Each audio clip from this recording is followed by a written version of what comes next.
Uma boa tarde a todos. Eu sou o professor Josué Lazer, sou professor da Unimep e membro do Conselho da Escola do Legislativo. Estou aqui representando o Conselho da Escola e a vereadora Nancy Tami, que é a diretora da Escola do Legislativo.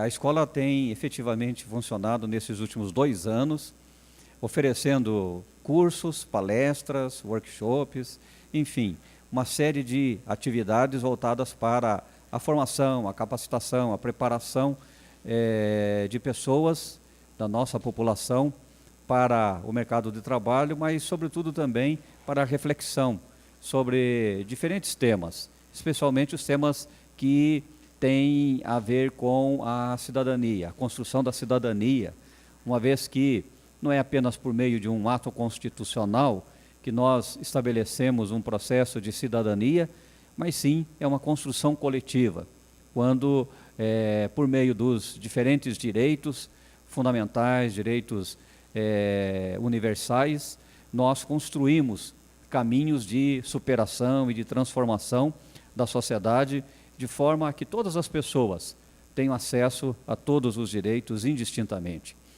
E isso é a cidadania, é o exercício da cidadania, justamente a vivência dos diferentes direitos que todos nós temos. Recentemente a Escola do Legislativo foi premiada justamente por este viés, a cidadania, tendo recebido então um prêmio honroso da Ordem dos Advogados da Seção de São Paulo, recentemente. Então a vereadora Nancy Tami recebeu essa premiação e que dá valoriza ainda mais os trabalhos, né, e os cursos, os eventos oferecidos pela Escola do Legislativo, mas amplia a sua responsabilidade, porque evidencia que a escola está no caminho certo, mas também compromete ainda mais. E nós esperamos que nos próximos anos possamos dar continuidade a esse trabalho que tem sido feito. Hoje nós temos a palestra sobre gestão de pessoas, tendo como conteúdo conceitos sobre recursos materiais, processos de gestão de pessoas, características de assertividade, autoconhecimento, propósito de vida, empatia, diversidade, comunicação, feedback e motivação.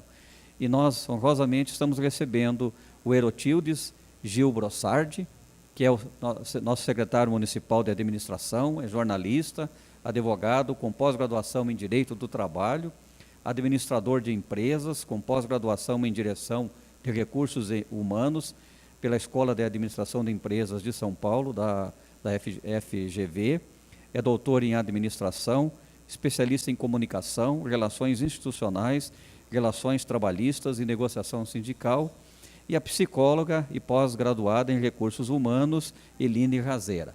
Então é uma honra recebê-los. Quero transmitir desde já os nossos agradecimentos, os agradecimentos da vereadora Nancy Tami pela presença de vocês e pela contribuição ímpar que estarão nos oferecendo nessa tarde para o público que aqui está, os colegas que fizeram a inscrição para esse curso. Então, sem mais delongas, e desde já agradecendo a presença de todos vocês e já convidando-os para os cursos que serão oferecidos no próximo ano.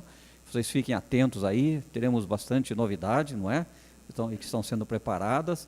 E também eu passo a palavra ao Herotildes e à Eline. Tá? Desde já, então, nossa gratidão. Muito boa tarde. Depois ela fala. Eu vim aqui mais em respeito e consideração à vereadora Nancy. Afinal de contas, eu sou amigo do marido dela há mais ou menos 65 anos. Nós estudamos juntos em 55, né? Ou em 53. Então a gente ficou amigo, muito próximos, e sempre estudando praticamente na mesma escola. Depois ele quis ser advogado como eu, mas preferiu ir para a agronomia e seguir a vida dele, de política. Nós tivemos, inclusive, um contato político muito interessante. Eu fui presidente do Grêmio Normalista, quando a gente estudava no sul de Minas. E, quando estava terminando o meu mandato, um grupo insistiu para que eu continuasse. Mas eu tinha muitos outros afazeres, porque eu já trabalhava em rádio naquela oportunidade. Além de estudar, trabalhava. Não tinha mais condição de continuar. E me insistiram e lançaram o meu nome como candidato à presidência para continuidade. E o Tami se lançou candidato também, e foi a primeira eleição dele naquela oportunidade. Eu, claro, não queria saber nada daquilo, e votei nele. E ele ganhou de mim por um voto. Mas a amizade continuou firme, porque eu conversei com ele antes e disse, Tami, aliás, eu nunca o chamei de Tami, falava Antônio Carlos, para mim não dá esse negócio aí, por favor, assuma, eu vou agradecer você fazendo um programa de rádio em seu nome. Mas o que eu vim fazer aqui é exatamente, tudo isso que foi falado, realmente consta do meu currículo, mas não se esqueça de uma coisa, papel aceita tudo, viu? Eu quis mostrar apenas uma coisa, a minha experiência profissional começou em rádio. Só que depois, antes de eu ir para a atividade privada, eu tive uma oportunidade de, como a maioria dos presentes, pertencer ao serviço público, como diretor da imprensa oficial, naquele tempo era imprensa oficial mesmo. Hoje é uma gráfica municipal e tem o diário oficial que é publicado 5 dias por semana. Fui chefe de gabinete do prefeito Luciano Guidotti e depois, em 70, falei, não quero mais saber disso. Mas em 72, voltei para acompanhar um amigo meu, Homero Paes Ataíde, quando, inclusive, nós nos estabelecemos aqui. Porque, na década de 60, a nossa casa era na esquina, onde hoje é o estacionamento. E comecei a aprender as coisas do serviço público nessa oportunidade. Mas era muito moroso, muito papel, sabe? A gestão das pessoas ainda era meio no estilo burocrático demais. E hoje a gente percebe claramente, e é por isso talvez que eu tenha aceito o convite do prefeito Vargas Negri para voltar, porque ele queria, nesta área da Secretaria de Administração, alguém que tivesse uma vivência mais técnica, principalmente adquirida no setor privado. O que nós estamos observando hoje é uma mudança de característica da própria função do serviço público, adquirindo para si as melhores práticas de gestão de pessoas. Talvez essa eleição desse ano tenha alguma prova disso, não é só isso, mas alguma prova disso quando afasta os políticos tradicionais e admite aqueles que tiveram atividade em questões do setor privado. Essa imagem mostra realmente uma figura de alguém colocando a mão nas pessoas, fazendo com que as pessoas transitem de uma posição para outra posição. É o significado de que, realmente, o bom gestor deve saber aproveitar do melhor do seu subordinado. Mas não entendam aproveitar do melhor do subordinado com um sentido mais pegajoso, mas sim fazer com que o subordinado se realize mais. E, ao se realizar mais pessoalmente, ele transforma o serviço público em prazer. E, claro, que a produtividade dele aumenta muito. Os gestores são responsáveis por recursos materiais e financeiros, por processos, stakeholders e pessoas. Eu queria só definir um pouquinho stakeholders. Eu não gosto muito de anglicanismos, mas, infelizmente, na vida moderna, a gente não consegue mais falar endereço eletrônico. É mais fácil falar e-mail, que quer dizer a mesma coisa. A gente dificilmente fala, vou baixar um negócio, vou baixar um arquivo, não, vou fazer um download. E no WhatsApp, é a mesma coisa. É a linguagem que está por aí. Então eu aceito isso. Stake em inglês quer dizer interesse. E holders, hold, o que é to hold? É possuir. Então, stakeholders quer dizer possuir interesse. Mas interesse para quê? Por quê? Do quê? No caso da empresa, do grupo de pessoas, de uma Câmara Municipal, de uma prefeitura, de um executivo, alguém ou um grupo de pessoas que tem interesse por aquilo. Dou um exemplo muito simples. O acionista de uma empresa, ele tem o maior interesse que a empresa vá bem. Nós temos o quê? A influência externa em relação à atividade interna. E isso acontece em todos os níveis. No nosso caso, do serviço público, é a mesma coisa a avaliação do gestor do serviço público com o gestor da atividade privada. A única diferença que acontece, e aí o indicador dessa avaliação pesa muito, é porque, no caso da atividade privada, o stakeholder principal é o acionista, mas também é o cliente, mas também é o fornecedor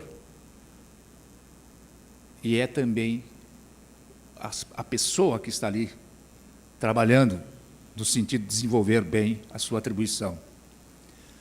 No setor público é a mesma coisa.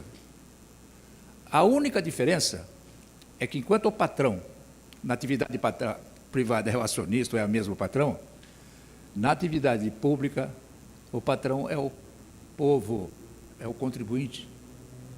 E o cliente, do cliente na atividade privada, que é aquele que compra os produtos, no caso da atividade pública, também é o contribuinte.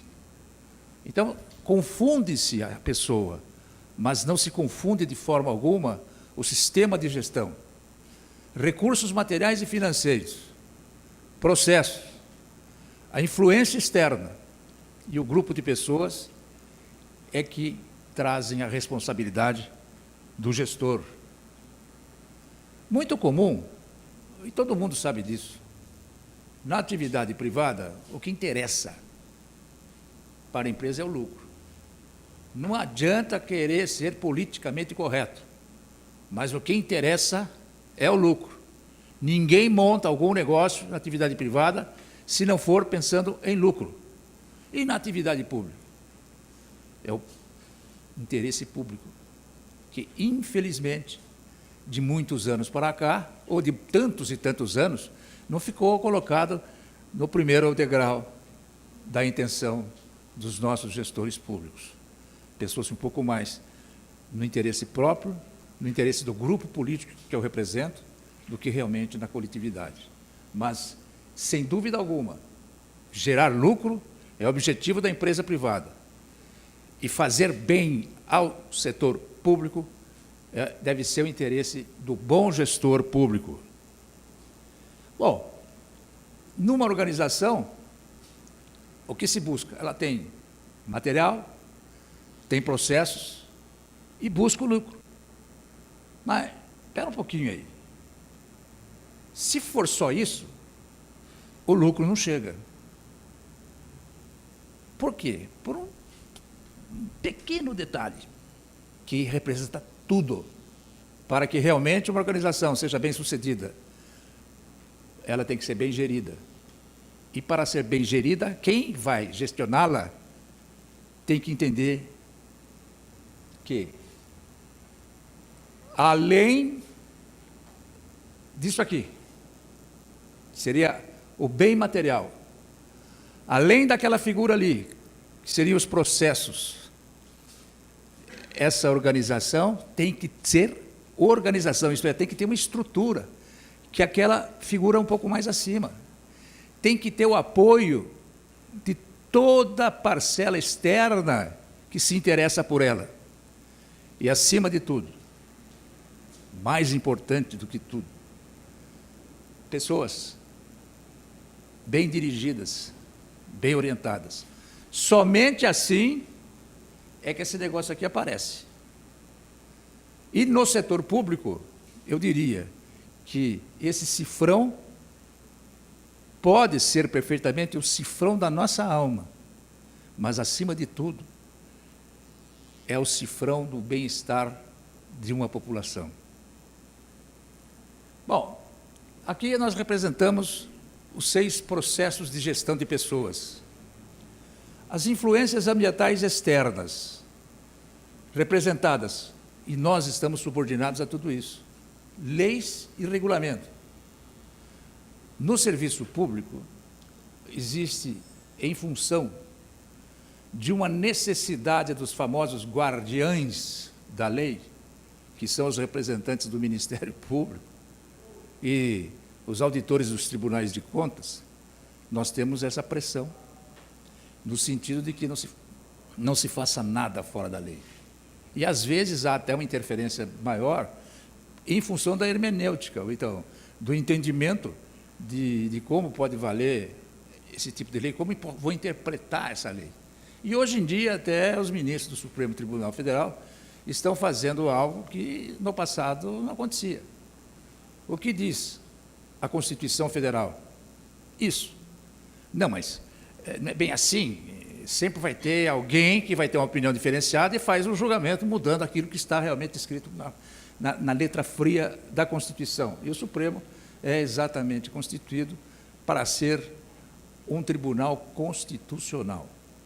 E, ultimamente, está se transformando totalmente num tribunal criminal. Esse é o problema que nós temos que reavaliar na estrutura desse país. Sindicatos. Não é possível a existência de organizações empresariais sem que exista a organização profissional. E, quando eu digo profissional, eu quero dizer a parte que represente os trabalhadores. Não é possível. Por isso que, às vezes, a gente fica pensando, como é que pode, em países, não existir sindicato? E está certo que aqui no Brasil existe uma coisa enorme, com 16 mil sindicatos. Não é possível. E, se nós voltarmos ao tempo, a gente percebia que a mobilização trabalhista da Argentina era muito mais ativa e proativa do que a representação dos trabalhadores brasileiros. E lá na Argentina nós temos 120 sindicatos. Aqui, 16.200. Tudo bem que agora, possivelmente, a coisa começa a diminuir, porque, com o fim do imposto sindical, vai ser muito difícil para muitas organizações sindicais profissionais a se manterem, porque o recurso vai começar a faltar. Mas, de qualquer forma, é uma organização externa que influencia muito a gestão de pessoas. As condições econômicas não precisam ir muito longe, né? Nós estamos vivenciando o 3º ou 4º ano de uma crise brutal na economia brasileira e a primeira reação é a quantidade enorme de colegas e amigos nossos que estão procurando emprego até hoje. A competitividade é uma influência externa enorme. E o Brasil é vítima da falta de competitividade dos seus produtos. Simplesmente porque as gerações anteriores não se preocuparam com o desenvolvimento da educação brasileira. As notas que a gente observa nos exames, tanto do Enem, como depois do exame do nível pouco superior, ou mesmo da educação básica, ao compararmos com outros países, inclusive países sul-americanos, é muito baixa. O que leva a isso? Leva a um descompasso de produtividade. A produtividade brasileira realmente é uma das piores do mundo. Vou dar um exemplo. O desperdício que nós temos na atividade empresarial e mesmo na atividade pública é uma coisa que a gente não encontra em países de primeiro mundo. Vocês sabiam que a construção civil tem um descarte de 30% do material utilizado? Compra-se 130 toneladas e perde-se 30 toneladas. em cada construção civil. Isso quebra a competitividade, faz com que os nossos produtos sejam caros, coisa que não acontece em lugar mais avançado do que o nosso país. É uma influência ambiental externa muito importante na gestão de pessoas. E as condições sociais e culturais, ele fica por último aí, mas é tão importante quanto as de cima. O que pode ser isso? Pode ser a falta de oportunidade para desenvolvimento pessoal, a falta de saúde da maioria da nossa população, a falta de interação com países e empresas mais avançadas.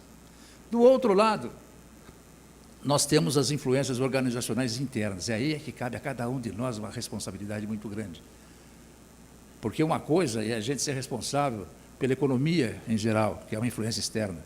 Agora, outra coisa é nós termos entendermos e vivenciarmos a nossa missão organizacional, termos uma visão com os objetivos de estratégia, a cultura organizacional, a natureza das tarefas de cada um e simplesmente utilizar o melhor estilo de liderança. Eu vou fazer um pequeno comentário aqui, bem rapidamente. Não tem nada de religião, nada de fé, é absolutamente um depoimento de um técnico. Jesus Cristo. Que estilo de liderança ele pôs? Convocou 12 ou 11. 12 pessoas, mas 11 que não sabiam nem ler nem escrever. E os transformou nos grandes, que alteraram a história do mundo, alteraram até o nosso calendário. Isso é porque tem um estilo de liderança positivo.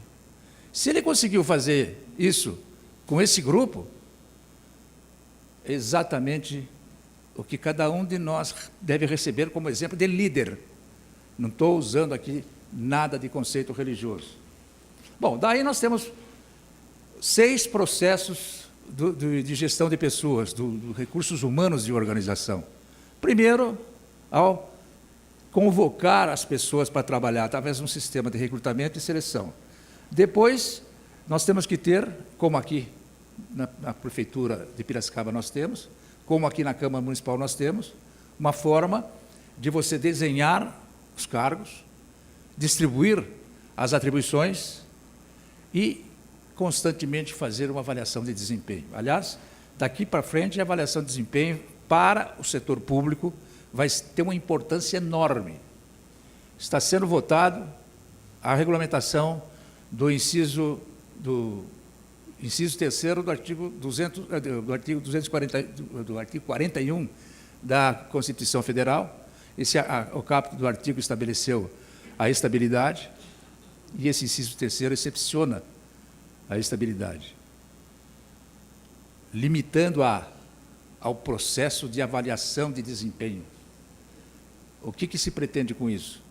Pretende-se excluir a acomodação e incluir, principalmente, o que se quer para que as nossas prefeituras, as nossas câmaras de vereadores, o próprio servidor público não seja mais chamado de braço curto, que isso me ofende profundamente e deve ofender a todos aqueles que trabalham como servidor público. Mais para frente, é claro, remuneração e benefícios. Não é possível que você não tenha na sua estrutura algo que faça com que o ser humano, trabalhador ou servidor público, não aspire subir degrau por degrau. Nós temos hoje já uma variação muito profunda no sentido de buscar constantemente, no caso do serviço público, as cadeias de carreira. E é isso que nós estamos precisando. A cada avaliação de mérito, essa avaliação de mérito tem que trazer junto de si um degrau a mais na estrutura do servidor. Como é que se consegue desenvolver pessoas? Através de treinamento, desenvolvimento. Vocês estão aqui hoje ouvindo um cara falar, e daqui a pouquinho vou ouvir uma técnica especializada falar, de pessoas falar. É algo, olha, o cara falou um negócio lá que eu não tinha pensado nisso, mas realmente existe. Então, o treinamento, você fazer mudanças na sua forma de agir e também comunicar-se melhor entre as equipes, faz com que o gestor atinja os resultados. Agora, o processo de manter pessoa é uma coisa assim um pouco extensa demais. Disciplina é uma questão de ordem. A nossa bandeira é muito clara: ordem e progresso. Se não tiver ordem, não tem progresso. Trabalha com forma de higiene, forma de se portar, forma de se vestir, inclusive. É fazer com que, não através de uma determinação, se consiga isso, mas através de uma satisfação pessoal de cada um que vai aprender porque se desenvolveu para isso. E manter também essa relação positiva com os sindicatos. Aí, no processo de monitoramento, hoje nós já estamos vivendo isso. Nós estamos desenvolvendo algo muito superior a um simples banco de dados. A partir do próximo ano, não de 19, mas de 20, todo servidor público vai ter que ter seu cadastro atualizado anualmente para o famoso e-social. Aí cada um das autoridades, da Caixa Econômica Federal, do Banco do Brasil, da Receita Federal, do Instituto Nacional de Seguridade Social, vão saber exatamente quem somos nós, quem é a nossa família, o que fazemos e o que ganhamos. Por que isso? Porque acham que tendo um banco de dados geral, pode ser que o Brasil melhore. Não acredito muito nesse geral. Nós queremos, com isso, que as práticas sejam éticas e socialmente responsáveis, que os produtos e serviços sejam competitivos para fazer com que o Brasil possa participar do mercado internacional de forma mais segura e tranquila, e também nós, internamente, possamos adquirir produtos melhores, com mais garantia, com preços menores. E trazer, acima de tudo, e aquilo que eu disse no início, a qualidade de vida do trabalho. É fazer com que cada um de nós, ao trabalhar, não pense que a segunda-feira de manhã, vou ter que enfrentar mais um dia. Isso é porque alguma coisa não está dando certo naquele que nos dirige. Bom, para gerir pessoas e obter resultados de alta performance, a diferença está no gestor. Então, agora, eu vou convidar a minha assessora de gabinete, Eline, que trabalhou comigo 20 anos na COSAN, fazendo a mesma coisa, e cada vez melhor. E eu me lembrei dela, já que eu tinha que ser técnico, precisava de uma assessoria dessa competência. Então, com vocês, Eline Razeira. Obrigada, Gil.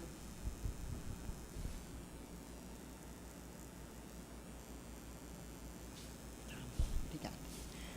Boa tarde a todos. Muito obrigada pela participação de vocês. Obrigada pelo convite. Nós vamos falar, então, de gestão de pessoas agora no sentido mais técnico mesmo, né? De quem é as competências. Mas, antes disso, só para vocês conhecerem um pouquinho mais daquilo que eu tenho de experiência, eu sou psicóloga e coaching, já fiz formada por 2 escolas de coaching, sempre trabalhei com gestão de pessoas. Fui professora do curso de pós-graduação da GV na área de gestão de pessoas. E da Unimep também dei aula no curso aqui no Centro de Dinâmicas de Grupo. Também sou grafóloga e hoje, então, estou trabalhando com o Gil. Mas qual é essa ideia nossa, né, de trazer por que falar de gestão de pessoas? O que tem gestão de pessoas com o sistema público? Como é que era isso? Então, vocês têm uma ideia, assim, muito lá antes, perto de 1937, o sistema de gestão era chamado de patrimonialista. Por que até 1900, perto de 37? Por que patrimonialista? Porque tudo era focado no rei, tudo que era na monarquia, tudo que ele queria. Depois desse tempo, o sistema de gestão pública passou a ser burocrática. Foi aí que entrou a fase industrial, e então as coisas começaram a ficar burocráticas. Essas datas, a gente tem feito pesquisa, mas não sei se é exatamente. De 95 para cá, o sistema de gestão adotado pelo sistema público foi o sistema gerencial. O que eles querem dizer com gerencial? Eles estão emprestando esses conceitos da empresa privada e trazendo para a empresa pública. Então, o que eu vou passar para vocês agora, é que nós estamos trazendo das empresas, nós fizemos, sim, na COSAN isso por muitos anos, mas, logicamente, nas minhas aulas e nas outras palestras, em contatos com outros profissionais de outras empresas, esse é o assunto, o modelo de competência comportamental, né? Não é competência técnica, mas é a comportamental necessária para um gestor de pessoas. Da onde? Da privada e do setor público. Nós estamos lidando com pessoas, né? E pessoas são pessoas. Em qualquer situação, tem os seus sentimentos, a sua história de vida, e como é que a gente faz com que essa equipe possa me trazer resultados, sejam eles financeiros, sejam eles em forma de serviço. É resultado, não é? Não importa de onde vem, é resultado. Então, como eu faço esse grupo, né, os líderes, como é que a gente consegue que esse grupo consiga dar resultado dentro da característica da empresa? Então, se ela for pública, ela tem uma característica. Se ela for em sistema privado, ela tem outra. Mas nós, gestores, não importa, nós temos que trabalhar pessoas. E isso faz com que a gente tenha que... Deixa eu achar um negocinho aqui. Faz com que a gente tenha que ter algumas competências. Se não está adquirida, tem que adquirir. Agora, todo mundo pode adquirir? Pode. Então, muitos de vocês que não ocupam cargo de gestão hoje, mas eu não tenho... Pode, sim, se tornar um ótimo gestor. Então, a questão de liderança, ela é aprendida, treinada, para quem quer, né? Então, em termos de gestão de pessoas, ele é empregado a estratégia de objetivo, atrair, reter, potencializar e administrar o capital humano de qualquer corporação. Nós temos que administrar essas pessoas. O RH... né? Às vezes a pessoa fala, o RH, não, o RH ele é responsável por políticas, ferramentas. Quem faz a gestão é o líder. Então, a gente, sim, utiliza o RH para fazer uma seleção, para fazer um treinamento, para fazer os benefícios, a gestão de benefícios, pagamento, mas é o gestor que está em contato com essa equipe, ele, sim, é responsável pelos seus recursos humanos. Essa figura aqui, conforme o Gil falou, mas eu gosto de usar bastante também, porque ela traz um tom meio de tecnologia. Esse é o futuro também. Então, nós, gestores e futuros gestores, temos que estar atentos a essas questões de tecnologia, porque hoje vocês sabem, né, gente? A gente usa a rede social. Todo mundo aqui usa, não usa? Tá. Né? Aí, o que vocês acham que quando vai fazer uma seleção, o nome da pessoa, pá. Aí dá uma olhadinha lá e fala, né? Então, o Big Data, que é um sistema de... é uma máquina que está entrando no mercado, nós ainda não temos aqui. Mas o Big Data, ele gerencia dados de um tamanho que vai ser assim... quase que a seleção vai ser feita por esse gerenciador de dados daqui a um tempo. E não vai demorar muito, não. Então, nós temos uma preocupação, sim, vocês, né, com aquilo que a gente está expondo, porque nós estamos nos vendendo o tempo todo, gente. O tempo inteirinho. Vocês, jovens, né, às vezes a gente está, né, meio descompromissado, mas toda essa imagem, para quem está no mercado, para quem está buscando algumas outras alternativas ou até... promoções, em tudo a gente está realmente vendendo a nossa imagem, inclusive pelas redes sociais. Então, é o futuro. Então, vamos lá. Então, para gerir uma equipe, qualquer delas, o que é que a gente precisa ter antes de tudo? Além de conhecimento, nós vamos voltar aqui, eu vou mostrar para vocês aqui embaixo, mas autoconhecimento, inteligência emocional. Quem já ouviu falar nesse termo? Alguém já ouviu? Né? Você já conhece como inteligência quociente emocional, né? Então, gente, quem, né, ainda não tinha ouvido, dá uma pesquisadinha que a internet tem tudo, tudo, tudo e mais alguma coisa. O que é inteligência emocional? É isso aqui, ó. É quem é capaz de identificar, compreender e lidar com as suas emoções e com as emoções do outro. Por que isso é importante para ser líder? Porque eu tenho que primeiro saber como eu sou emocionalmente, como eu consigo trabalhar as minhas emoções para eu poder lidar com uma equipe. Então, aquele chefe que grita, que berra, não tem muito eu conheço mais, antigamente, hoje não tem mais isso, mas às vezes até tem. Aquela pessoa que faz, que não olha para os seus funcionários, ele não tem conhecimento, ele não consegue que a equipe se motive. Então, ele tem que saber como lidar com as emoções dele, até para, assim, perceber o seu subordinado. Ele tem que ter empatia, né? Por quê? O que é empatia? Empatia é... Eu estou conversando... Como é que é seu nome? Elisângela. Eu estou conversando com a Elisângela, estou contando um caso para ela, ou eu estou fazendo alguma crítica a ela, alguma coisa assim. Eu percebo, isso é empatia. Eu percebo que ela não está legal. Isso é empatia. Aí eu falo, opa, acho que é melhor eu mudar de assunto. Ela não está legal. E essa empatia é só que a gente fala, o que é empatia? Eu me colocar no lugar do outro. Para quê? Para eu saber como gerenciar o meu relacionamento com a pessoa. Né? E uma grande preocupação hoje é essas crianças com os seus eletrônicos. Quando que a gente aprende empatia? Quando a gente é criança. Eu sou pequenininha lá, vou brincar, tiro o brinquedo do coleguinha, ele chora, eu falo, o que está acontecendo?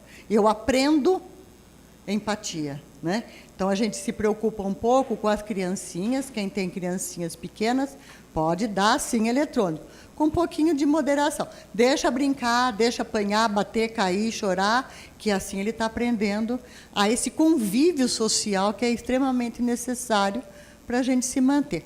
Então, o líder, ele tem que ter empatia. Se ele não conseguir entender e se colocar no lugar das pessoas, da sua equipe, como é que ele vai administrar? Como é que ele vai ter inteligência emocional e administrar essas emoções? Então, a pessoa, às vezes, está acontecendo alguma coisa com a pessoa, com o funcionário, ele não sabe, ou ele não se preocupa, ou ele não percebe, ou ele não quer perceber, faz o que tem que fazer. Ele está conquistando esse funcionário? Mas não mesmo. Então, empatia. E dessa empatia, gente, a gente consegue saber quais são as características pessoais. Tem pessoas que estão lá no sistema público, eu estou há algum tempinho, então eu aprendi muito, né, identificar assim, as pessoas, elas às vezes gostariam de estar fazendo outras coisas. Né, e como é que a gente pode ajudá-las nesse processo?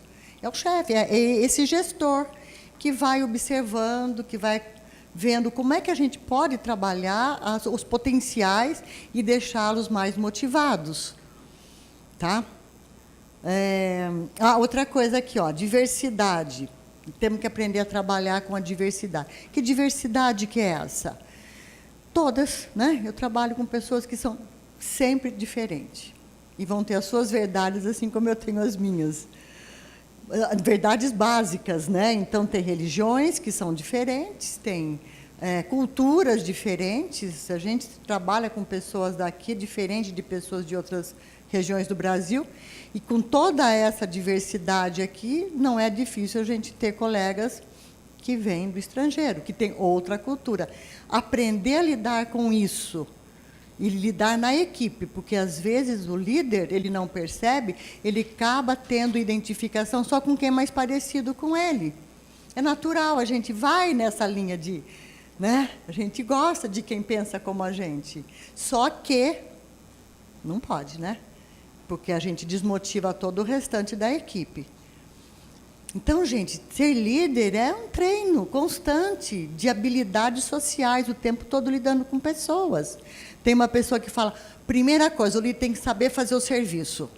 Tem. Concordo plenamente. Mas ele não tem que ser especialista no serviço. Ele tem que ter gente boa com ele fazendo. Ele tem que saber como que desenvolve a equipe para fazer aquilo, senão ele faz. Né? Senão é ele que vai acabar. Aí vira aquele líder operacional. Tá, o que eu faço? Né? Não sabe fazer. E faz. Né? Aí ele usa o tempo dele para gerenciar a pessoa. Eventualmente, a gente acaba fazendo uma coisa ou outra. Lógico. Tem emergências, tem necessidades, mas, em geral, ele tem que ter uma boa equipe e gerir essa equipe para que ele tenha realmente bons resultados. Outra coisa que o líder precisa aprender hoje, muito, é essas gerações aqui que eu vou falar daqui a pouquinho para vocês. Já ouviram falar, gente? Para eu não ficar me repetindo muito, dos veteranos, baby boomer, X, Y, Z, já, né? Saber comunicação. Que tal aquele chefe que vocês vão falar com ele, ele está no computador, ele fala assim, não, você não faz assim comigo, chefe, você para e me dá atenção. Fala, eu posso falar com você? Você fala, pode, e vira. Mas e aquele chefe que fica, pode falar, eu estou ouvindo, e está no computador? Que mensagem ele está passando para vocês? Que mensagem? Pode falar que você está aqui, pode falar que eu estou fazendo aqui, mas eu estou escutando o que você está falando. Como é que a gente se sente?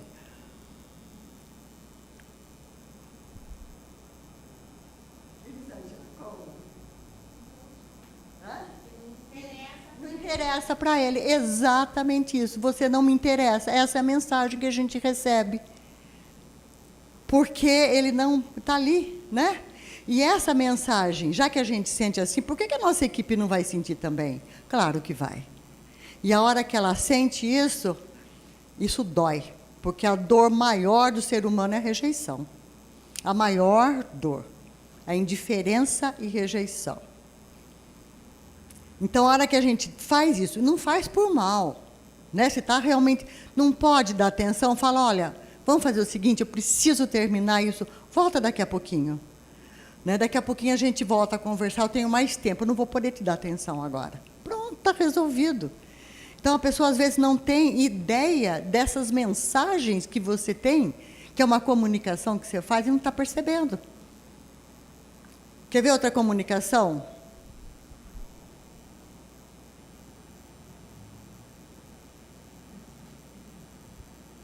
O que vocês acham que eu fiz?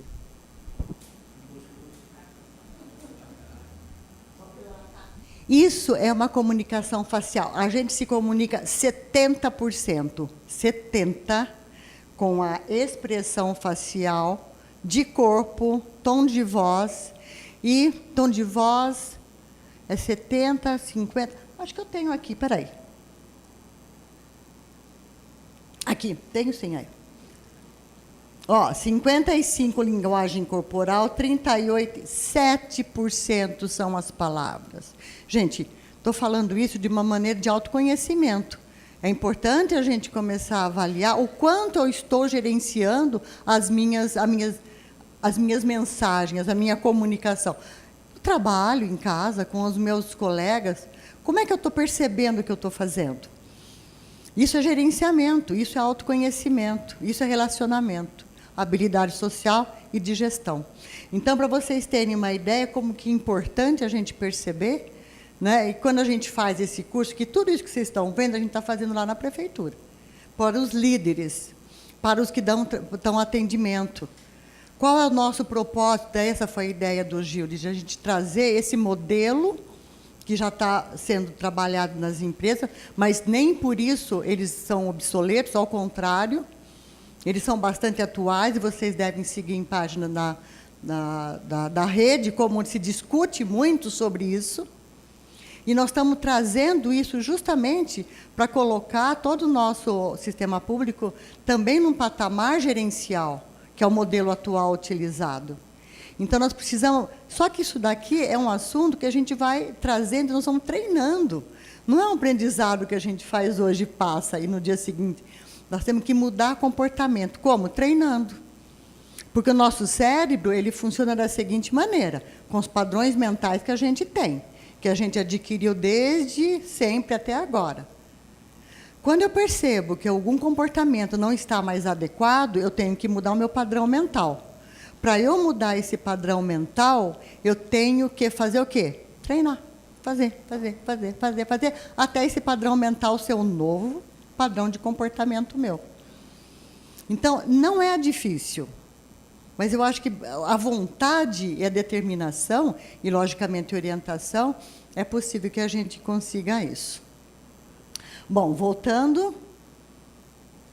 Então, eu estou falando aqui de mais da comunicação. Como que nós damos feedback? Nós ensinamos, né, nesse curso, as pessoas darem feedback. A gente chama de feedback sanduíche.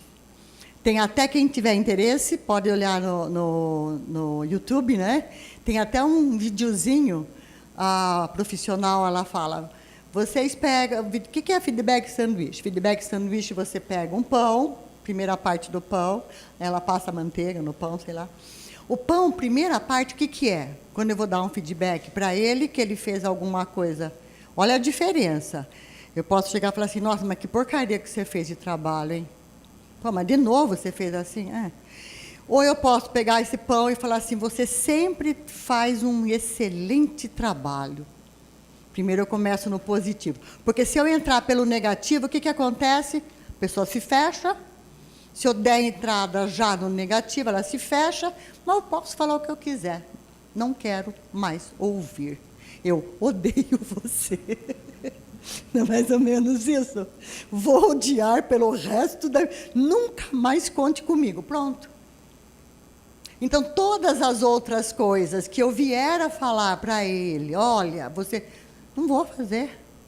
Porque você já foi no aspecto negativo. Então, o feedback sanduíche é esse, eu começo no positivo. Pô, cara, você sempre fez um trabalho muito legal para mim. Eu gosto do seu estilo, inclusive. Tem que ser genuíno, né, gente? Não vamos também enfeitar o que não é. Mas eu acho que a pessoa está com você, alguma coisa de bom tem que ter, pelo amor, né? Agora está lá, aí o que acontece? Ele fica, né, oba... Aí ele fala, mas esse trabalho aqui está precisando de uma revisão, tem falta, lá. Mas ele já ficou predisposto a ouvir o mais. Aí você termina também no positivo, que é o quê? Tenho certeza que você faz melhor, até amanhã você traz para mim de novo. No capricho, hein? Aí você já pode até já dar prazo, tudo que ele vai. Eu vou fazer. Porque ele já se... Entendeu? A diferença, né? Então, é uma técnica... Como vocês podem ver, muito legal para ver, está lá, feedback sanduíche, tá? E técnica de motivação que a gente já vai ver. Todo mundo já ouviu falar sobre, alguém, né? Já ouviu falar sobre o conceito de chave? Antes era chá, agora é chave. Todo profissional, inclusive o gestor, para saber se ele tem competência, nós que trabalhamos com recrutamento, essas coisas, a gente vê, tem que ter conhecimento. No mínimo, né? No mínimo. Tem que ter... O que é habilidade? Habilidade é saber fazer. Mas, espera aí, como é que é saber fazer? Saber fazer é diferente de... Elisângela, eu vou dar uma receita de bolo para você. Você pega assim, ó, você põe um pouquinho disso... Eu detesto quando fazem isso comigo. Porque a pessoa que tem habilidade, ela vai fazer o bolo, ela põe um pouquinho disso. Mas, na minha cabeça, quanto que é um pouquinho disso, gente? Mas é... Um tantinho. Mas quanto é um tantinho? Para quem tem habilidade, já tem o jeito de fazer e sai direitinho. Agora, vai eu fazer com um pouquinho, com um tantinho, com não sei o que, não sai nada. E mesmo que eu tenha, às vezes, a receita, aquele toque da pessoa que já tem habilidade é diferente. Mas eu faço uma vez, eu faço duas, eu faço três, eu faço, eu tenho habilidade para fazer aquilo. Habilidade a gente só aprende fazendo. Então... Nós, profissionais, quanto mais fizermos, mais habilidade teremos. Temos que ter atitude. O que é atitude, gente? Tem que levar aquele papel lá. Tem que. Então. Deixa eu pensar assim, será que ele não levanta, né? Então, atitude é exatamente, vamos lá, vamos fazer. E aí vem, mas eu não é da minha atribuição. Não é da minha atribuição. Tá bom, não é da minha, mas eu vou fazer. Porque o negócio tem que dar resultado, tem que ser feito. Né? Eu estou brincando isso porque o meu estagiário falou assim, como é que ele falou? Não, não vou fazer, não, brincando, né, na hora do curso. Ele falou, o Guilherme, ele é um sarro. Ele falava assim, eu não vou fazer porque não ganho para isso. A empresa tem mais. Daí uma das meninas lá, que era a líder, falou, não é assim aqui não está na minha atribuição. Que a gente ouve. Eu falei, então tá, então vamos falar assim. Então, a atitude é o querer fazer. E valores é fazer corretamente. Usar aqueles valores que a gente tem de casa, sabe? Todos nós que estamos aqui. Que é a integridade, honestidade, ética, respeito. Aquelas coisas que a gente trouxe, né? Então, isso e em torno, me preocupar com todo esse meio ambiente. Né? Eu posso jogar fora, tirar um monte de xerox? Posso. Mas eu estou preocupada com o entorno, com o meio ambiente, com a questão social, com a questão realmente financeira. Isso é chave. Quanto mais a gente tem isso em destaque, mais a gente é um bom profissional. E também muitos de vocês já devem conhecer a teoria de Maslow. Por que eu vou falar dela? Porque tem várias, viu, gente? Teorias de motivação, várias. Eu gosto de duas, principalmente dessa, por causa disso aqui, ó. A teoria de Maslow, ela fala, Maslow foi um psicólogo que fez isso aqui. Ele falou que a primeira coisa que faz com que a gente... O que é motivação? Motivo para a ação. A primeira coisa que nos leva a ter um motivo para a ação são as nossas necessidades fisiológicas. Eu preciso viver. Eu falo que se a gente fizesse assim, tivesse comida e bebida, tudo que a gente quisesse, a gente estava matando o dinossauro até hoje. Porque a gente, né, você já imaginou como que a gente é. Mas não é culpa nossa, é culpa do nosso cérebro. Olha que interessante. O nosso cérebro, ele é programado para a gente ter energia, porque ele fala, se um dia você precisar sair de um incêndio, se um dia você precisar sair de alguma coisa, você vai ter que ter energia. Então, ele faz de tudo para que a gente fique paradinho, conservando energia, engordando. Por isso que a gente não vai fazer ginástica. Não é difícil começar a fazer ginástica. Eu vou amanhã, 6 horas. Aí daí você fala assim, por que eu falei que precisava ser tão cedo assim? Tinha que ser cedo, mas pode ser umas 7, então, né? E não vai, né? Porque aí, quando você muda o padrão mental, ele faz com que você adquira aquilo como um novo comportamento. Então, gente, ele é legal, o nosso cérebro, mas ele vai ficar... Então, aqui, olha, a gente precisa realmente... Por isso que a gente trabalha, vai e tal. Legal isso, que bom. Então, a gente vai, ganha seu dinheirinho, come, bebe, lá. E depois a gente, passado, já que a gente está satisfeito aqui, a gente vai para essa aqui, segurança. O que é essa? Nós precisamos de segurança. Nós precisamos saber que se tiver sei lá, um terremoto, qualquer coisa, eu tenho como me abrigar. Eu quero saber que eu tenho onde dormir. Isso é uma necessidade nossa. Aqui, depois que eu tiver isso satisfeito, e nós já estamos, graças a Deus, aí a gente parte para...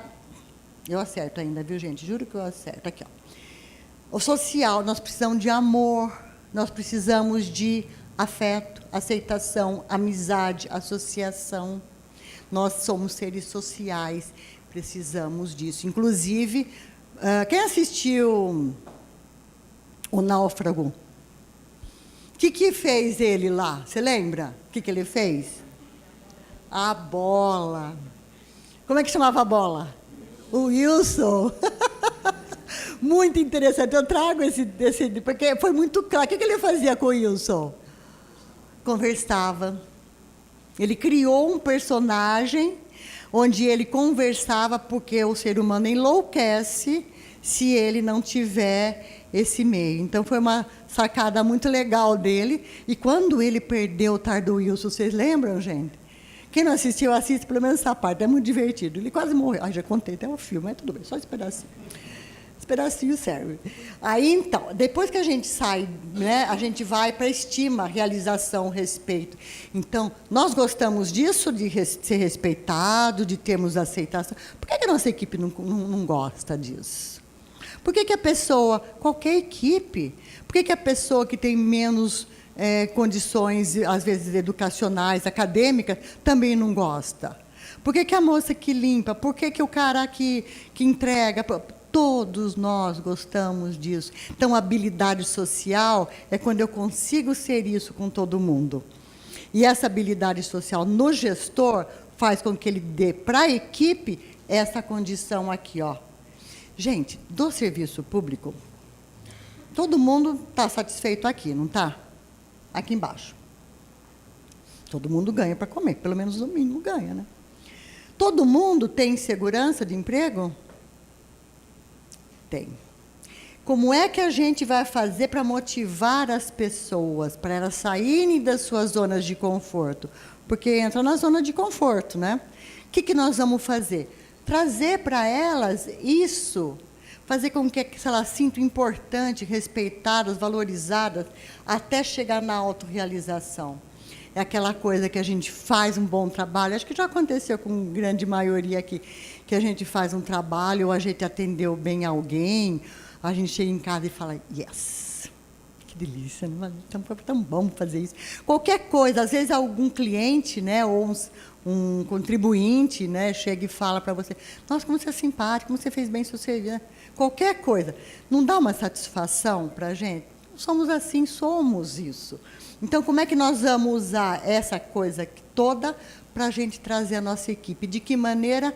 Vendo que cada um gosta, é capaz de fazer e pode agregar. E recompensar. Como nós não temos um plano de carreira para recompensar conforme a empresa privada, nós recompensamos no acolhimento, na valorização daquele funcionário.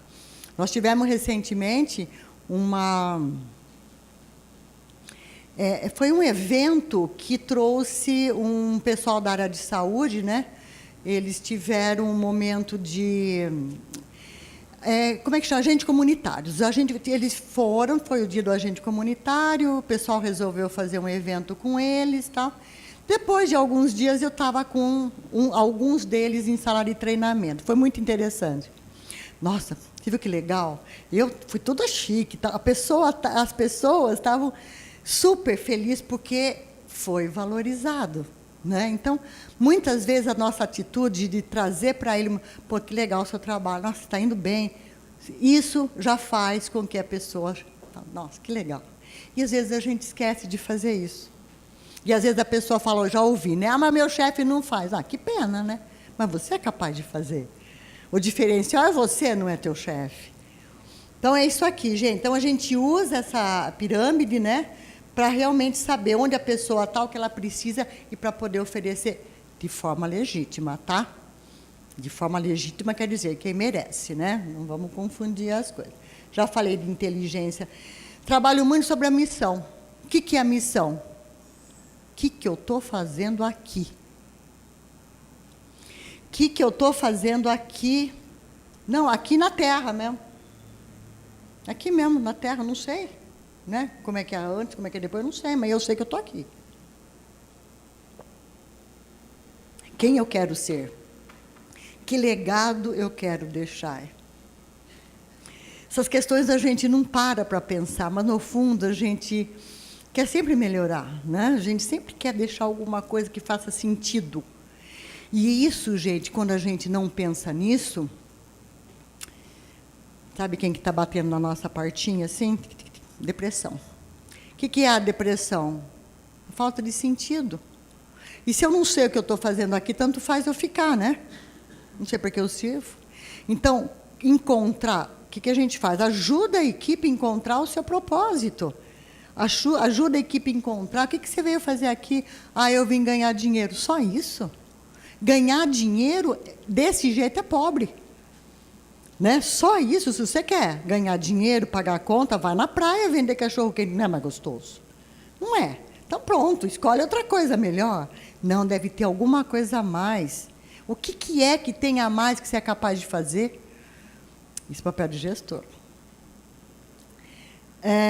Além da missão, ver os valores, né, que a gente trabalha e a inteligência sistêmica. Gente, eu estou passando tudo isso, mas isso em curso a gente dá trabalhos, dinâmicas para a pessoa entender. É só o conceito para vocês saberem que existe, que é o propósito dessa palestra, né? Então, inteligência sistêmica, alguém resolve problemas ou dilemas percebendo a si próprio como parte das questões. Eu gosto dessa frase, não está aqui. Essa pessoa, Estela Freitas, tem um livro que chama Inteligência Sistêmica. É muito legal. Ela fala assim, se você não é parte da solução, então você é parte do problema. Toim, né? Todos esses conceitos fazem parte do conteúdo de gestão do gestor de pessoas, tá? Então, já falamos da comunicação, que o gestor às vezes não percebe. Dar feedback, já falamos também. E alguém já ouviu falar nessas gerações? As menininhas, pessoal, olha. Já ouviram falar? Geração Y, será que já ouviram falar, né? Hoje, antes que eu falo, é antes da tecnologia, tá? A mudança de uma geração para outra se dava em 20, 25 anos. Agora é menos que 10 depois da tecnologia. Mas o que faz uma geração ser uma geração diferente da outra? São acontecimentos que caracterizam comportamentos que determinam aquela geração. Por exemplo, nós temos aqui, eu vou começar pelos veteranos, tá? Que é acima de 61 anos. O que esse pessoal viveu? Eles viveram guerra, né? Eles viveram o pós-guerra muito. Então, fez com que eles valorizassem o quê? Eles têm grande experiência, lógico, hoje, né? Tem fidelidade com a empresa, aquelas pessoas que ficavam na empresa, né? E valorizam o sacrifício. Para a gente, se alguém na vida tinha que... Né? Vocês já ouviram pais, avós de vocês, tem tanta gente nova, né? Que o trabalho, né, o sacrifício tinha valor. E eles trabalhavam, né, gente? Vamos combinar? Os avós, pais, mães trabalhavam, pessoal simples de campo, como eles trabalhavam, porque era o valor deles, né? Agora o baby boomer, né, a minha geração, essa aqui. Grande dedicação ao trabalho, capacidade de fazer carreira e compromisso. Mas por que é baby boomer? O que significa esse nome aqui? Depois da guerra, então é uma geração pós-guerra. O que aconteceu? Isso veio lá dos Estados Unidos.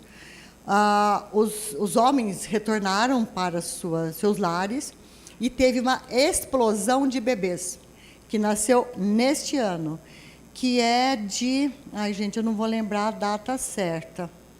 Mas 50 e pouco, depois da guerra. Quando terminou a guerra? Não lembro. Então, depois disso daí... Então, essa geração estava nessa fase. Depois veio essa geração. Então, a explosão de bebês que foram chamados. Então, é um pessoal também que começou a mudar, começou a fazer carreira, procurar conhecimento, blá, blá, blá. Aí, mudou. Detalhe, né? Aqui não tinha computador ainda, não. Quando a gente nasceu. Teve, quando a gente estava em atividade. Então, nós, da nossa geração, nós olhamos... Eu lembro que quando meus colegas que iam me ensinar a computação lá na usina, eu olhava para aquele negócio e falava, eu não dou conta disso, não. Mas de jeito, como é que funciona? Eu não vou conseguir. E o que acontece hoje, vocês, com os pais de vocês que pedem para vocês ensinarem a fazer as coisas? O que vocês falam? Mas, de novo, mas eu já expliquei. Vem cá. Não, daí vocês fazem, olha o que vocês fazem com a gente, que dó de nós, né? Porque se senta, faz assim, assim, assim, dá um download, faz isso aqui, a gente fica olhando.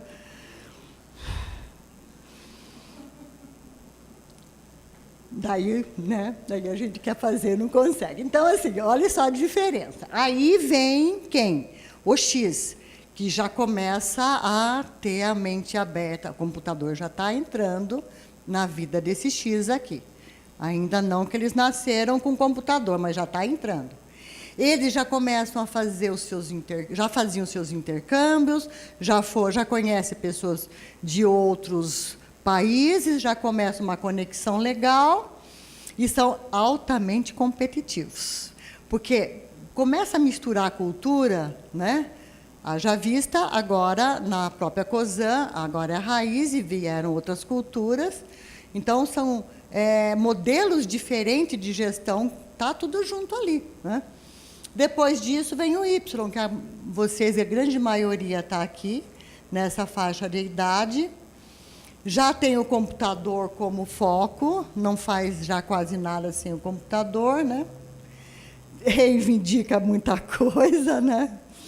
E agora esse Z, gente, já está entrando no mercado de trabalho. Esse pessoal aqui já não consegue mais imaginar uma vida sem computador, sem eletrônico, né? Quando eu falo computador. Esse Z aqui não imagina. Então, a gente fala para ele, no meu tempo, né? Ele nem consegue imaginar o que era rebobinar uma fita de videocassete. Né? E a gente fala assim para eles, né? Olha, no meu tempo a gente fazia isso. Eles falam, não acredito. Né? Então, assim, para eles, a vida deles não, como que vocês, imagina, como que vocês viviam sem televisão? Imagina sem televisão. Como assim, né? Então, a mente deles é outra programação, gente. É outra programação. Então, como que nós fazemos para gestores interagir todo mundo? Aqui, ó. Olha que bonitinho. Adoro esse quadro aqui. Olha que bonitinho. Olha uma geração aqui. Não sou eu, não, tá? Essa aqui, mas gente, essa aqui é a geração, está muito mal representado aí, eu acho, sabe? Mas tudo bem, é a minha, tá? Mas olha aqui, né? Estamos tudo junto. E olha o pessoal aqui, e olha a nova. Tudo junto e misturado. Como é que a gente gerencia isso? Líderes, como é que vocês vão gerenciar um veterano, que muitas vezes está lá na sua equipe, que detesta computador, ainda resiste, por quê? Porque ele tem dificuldade. Ora, né? E o Z, cadê o Z? O Z que está vindo, que, né, ele e o celular quase que são as mesmas coisas. Como que a gente gerencia isso? O papel do gestor. E não tem jeito de falar para ser o mesmo padrão. Cada um é diferente, funciona de forma diferente, né? O gestor da empresa, do gestor mais antigo, respeita a hierarquia. Vou falar só com o meu chefe, depois, né, o chefe que vê. O Y e Z, eles já vão lá no dono da empresa. São amigos no Facebook, você entendeu? Ali são mesmo, gente. Mas isso é engraçado que são. Meu filho, ele era da Y, entende? Ele falava para mim, não, mãe, eu cheguei para o chefe e falei, você falou desse jeito. Mas não é verdade? Eu falei assim, mãe, ele está desempregado. No meu tempo estava, né? Mas não, só que não, né? Então, o gestor dele deve entender esse movimento. Legal. Então, gente, mais isso, ó, diversidade e tecnologia. Não vamos voltar, é impossível, não adianta. Nós vamos ter que ficar por dentro desse tal de Big Data, que vai fazer gerenciar tudo daqui a pouco, ou todos esses outros sistemas. No sistema público, lógico, né, por uma série de questões, ele tem, vamos dizer assim, ele vai indo, né, de um passo um pouco mais lento, mas ele vai também. Ele vai também. Então, quanto mais a gente não resistir a eles, melhor a gente vai estar. Bom, é isso que eu queria passar para vocês. Então, a questão principal do gestor de pessoas, em qualquer lugar, é gerir pessoas. E pessoas, a gente aprende a lidar com elas pela empatia, de perceber quais são as necessidades dela. A gente aprende a identificar a característica das gerações e compreender por que ela é daquele jeito. Eu tenho alguns estagiários. Eu fui estagiária da Dedini. Eu falo que até a guardinha mirim mandava eu. E eu adorava, saía correndo fazer. Mas hoje, os meus estagiários sentam comigo e...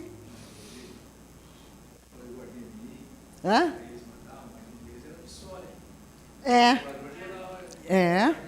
Então, tá vendo? E tinha lá uns bons mesmo, viu? E mandava, mas a gente Eu trabalhei com o Bissoli, realmente a gente era assim, né? Eu estava feliz da vida, porque trabalhava de estágio no Dedini, era tudo que a gente queria da vida. Né?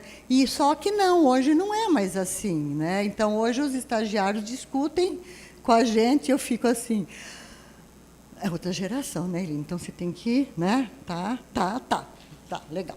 Então, é isso, gente, é saber lidar com isso, saber dar um feedback, motivar as pessoas para que elas queiram fazer, não para que elas façam, para que elas sintam que aquilo, sim, ele faz uma diferença ali. Né? Então, às vezes a gente tem funcionários que estão que dão trabalho, né? Com um comportamento bastante difícil de lidar. Muitas vezes a gente consegue fazer com que ele modifique através do quê? Da valorização da pessoa. Né? Nós também gostamos disso, por que eles não? Então, ser líder, antes de tudo, de gerenciar os processos, como ele disse, que temos que fazer também. Gerenciar a parte financeira, toda a questão burocrática, de processos, dinheiro, nós temos que gerenciar as pessoas. Nunca esqueçam disso e fazer com que elas queiram fazer, e não que elas façam. Tá? Então, dentro de comportamento, né, um gestor de pessoas que tem bastante sucesso, ele aprendeu a fazer isso. Tá? Então, nós agradecemos vocês.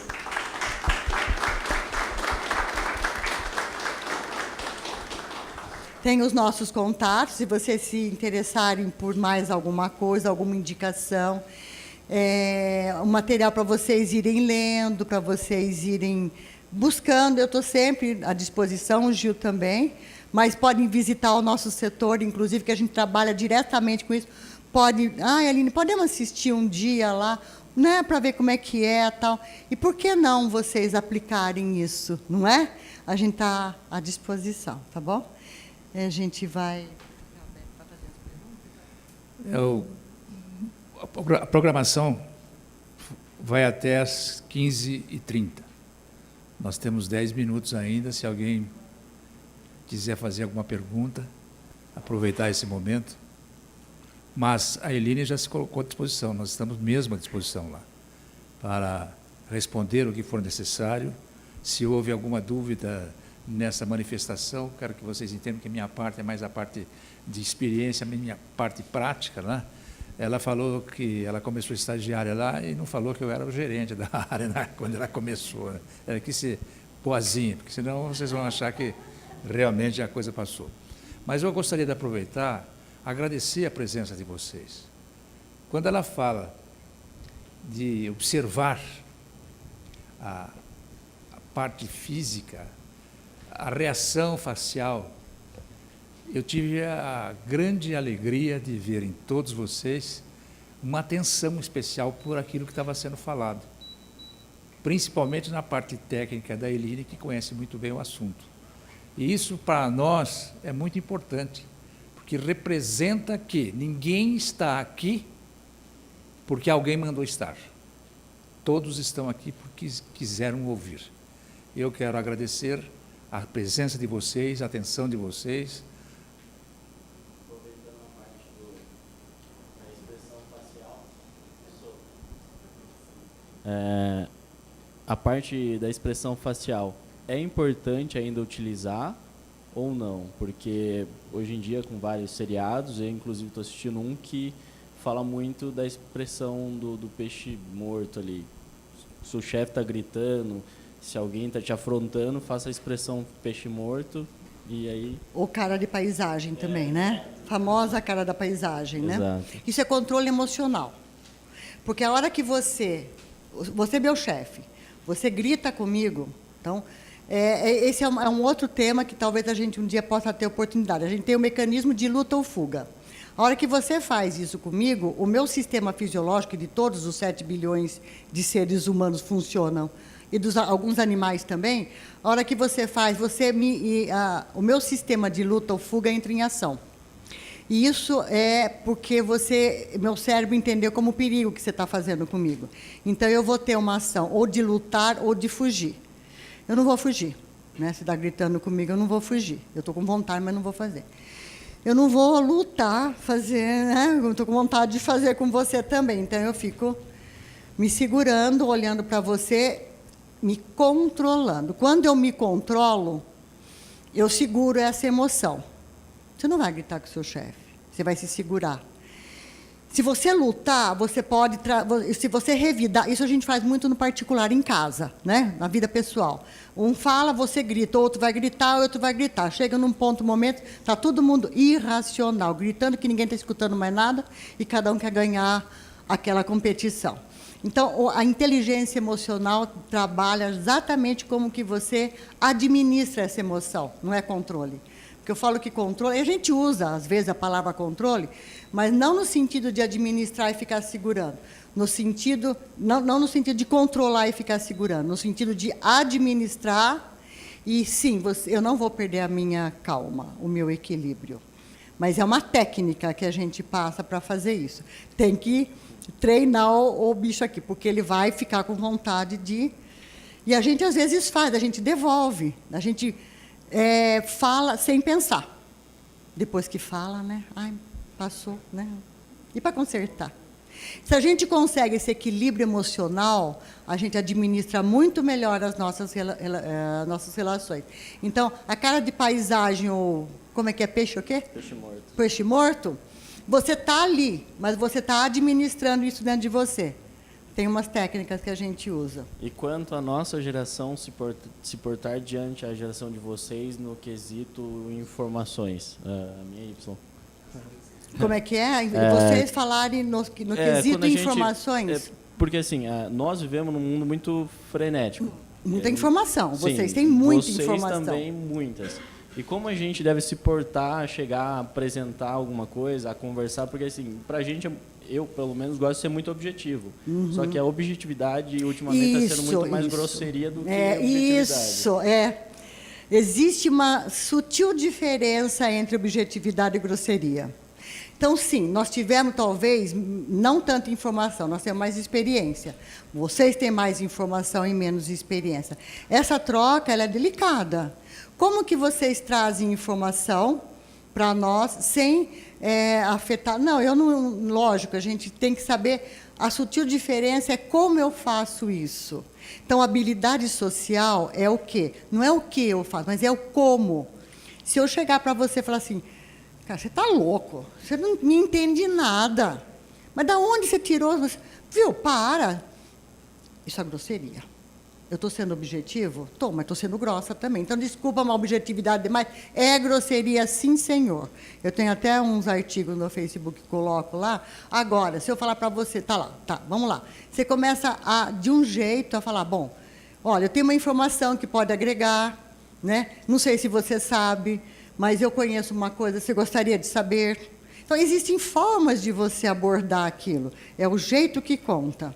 Então, a objetividade, ela é boa em determinadas situações. Com uma delicadeza. Na hora que a empatia faz, você fala, opa, da geração veterana, ixi, como é que eu vou falar? Sem usar os downloads, os stakeholders da vida, né, Gil? Como é que eu vou falar? Não, eu encontro uma linguagem, e aí porque é seu interesse estabelecer uma comunicação legal com ele, não é? Você tem sucesso na sua relação com o seu chefe. Obrigado. Se for esse cara chato, viu? Mas o veterano nem todo né, Gil? É verdade. Bom, eu volto mais uma vez a agradecer a vocês todos. E, por favor, Érica e professor Josué, transmitam à professora Nancy os nossos sinceros agradecimentos pela oportunidade. A gente pretende, e é por isso que a nossa equipe está se desenvolvendo cada vez mais, do ponto de vista gerencial, trazer para o serviço público aquilo que nós vimos e entendemos práticas ótimas. Se bem que o ótimo é inimigo do bom, né? A verdade é essa. Pedro Mizutani já falava isso no nosso tempo, e o Barjas fala para mim todo dia. O ótimo é inimigo do bom, mas as melhores práticas de gestão de pessoas é o que nós gostaríamos mesmo de que o servidor público, não só de Piracicaba, mas como de todos os municípios, pudessem praticar para fazer com que o nosso trabalho, o trabalho de vocês, fosse cada vez mais ameno. Obrigado por todos.